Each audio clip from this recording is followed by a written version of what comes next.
Still on health matters, the fate of universal health coverage staff continues to hang in the balance after the Council of Governors demanded 7.7 billion shillings before absorbing them into the payroll as was directed by the Ministry of Health months ago.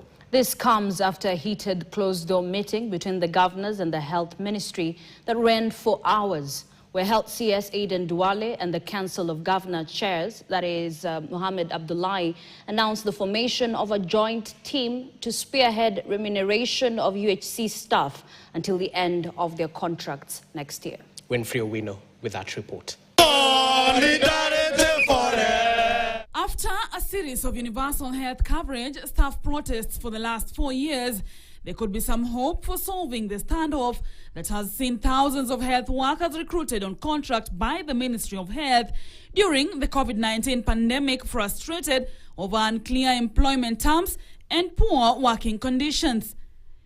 To solve the crisis, Health CS Aden Duale ordered their payroll to be devolved, and Tuesday, the Council of Governors are demanding a whopping 7.7 billion shillings from the national government before taking over the UHC staff payroll and transitioning them to permanent and pensionable employment as they decry high remuneration standards for health workers.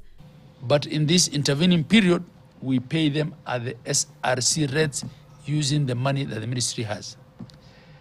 And then we transition them to permanent and pensionable if the 7.7 billion to maintain them on permanent and pensionable in perpetuity is included in the next DORA. That's our only condition. The money will not go back. From this September, they will get the SRC. Therefore, the two parties have agreed to formally ask the Salaries and Remuneration Commission, SRC, to desist from setting career guidelines for health workers and have proposed a transfer of the function to the Public Service Commission to ease payroll burden on county governments.